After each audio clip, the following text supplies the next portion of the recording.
Good morning. Welcome to another episode of Feed Me Friday. How's everybody doing in the new year? Is everybody sticking to their resolutions? So far, so good for me.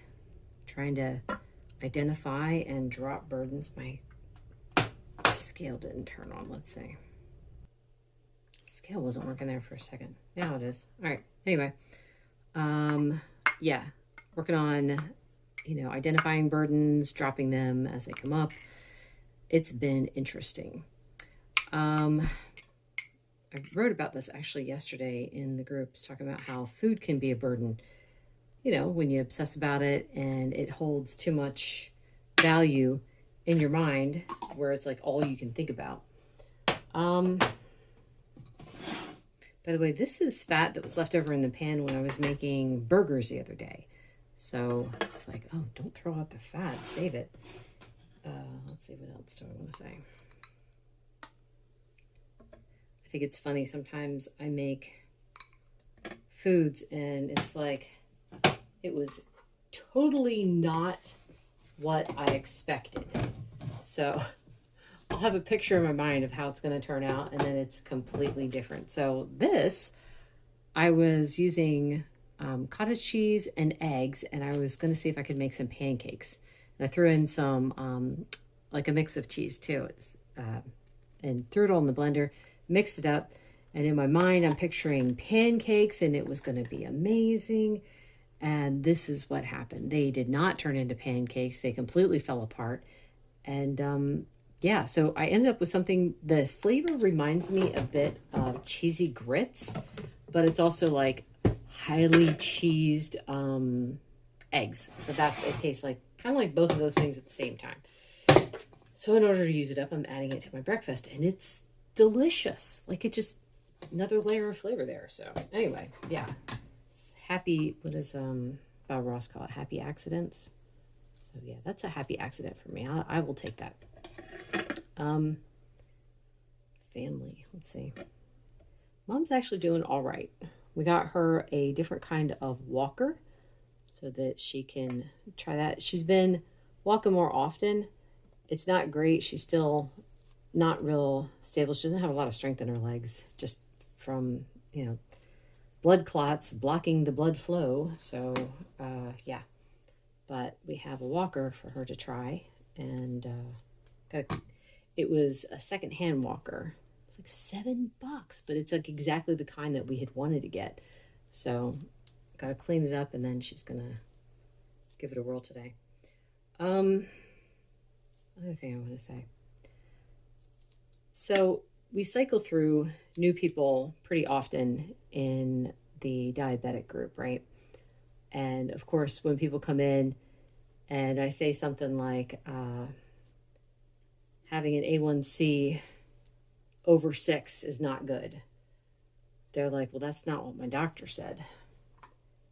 Like, I know, I understand that's not what your doctor said, but your doctor really needs to read this study from 2018 by the American College of Physicians, where they talk about why they're making these new recommendations for the higher A1Cs.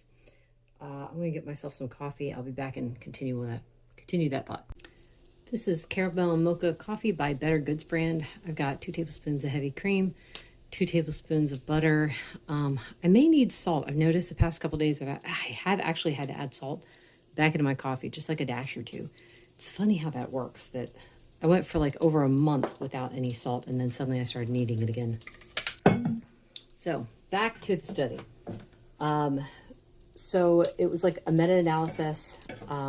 They looked at, I think it was 5 different studies. What they noticed was that as they were trying to bring down the A1C, they were trying to rapidly bring down the A1C with medicine, they noticed that across the board, the diabetic complications got worse. So this was pretty scary. They didn't want to do that. They wanted to obviously keep people safe. So they recommended that if you have you would have to look at the patient and estimate how much time they had left to live, look at their comorbidities, and then from there, you would decide whether you would chase like a certain level of A1C or not through medicine. So as the patient got older and had more comorbidities, the A1C number went up. So it's like, I don't know what the reasoning is there. It's like, well, we don't want to chase it because the person doesn't have that much long left to live anyway, even though they know that there's damage going on anyway with A1Cs at those levels. So it's not like they recommended it because it was safe for people. They recommended it because they were hurting people trying to bring down the A1C. Now, through medicine, you have to follow it up with that. It was specifically through medication.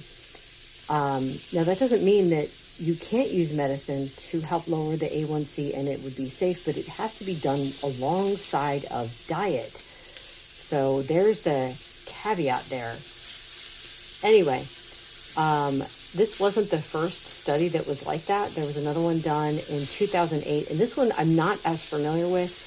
I just found out about this one not too long ago, so I need to read up on it and find out all the ins and outs. But the problem is doctors are telling their patients that, you can have an A1C of 6.8 because of your age. You're this old, so it's okay. And it's like, they don't tell them why they think that. They're not explaining it to them that the only reason they're telling them that is they think that they're going to die at a certain time. Actually, I don't even know if the doctors know this. I just know that they're following these recommendations. So, it's very frustrating to me and very sad because, of course, then if I tell people what the truth is, I look like a nut job. That's not the sad part. The sad part is often people will dismiss what I'm telling them, saying, I'm just going to trust my doctor, which I get it. I'm some random weirdo on the internet who's telling you that your doctor's wrong.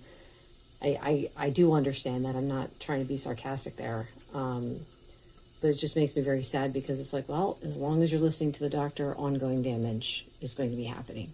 So, yeah, that's the part that makes me sad. You'll still lose a toe taking your medicine and eating what you want.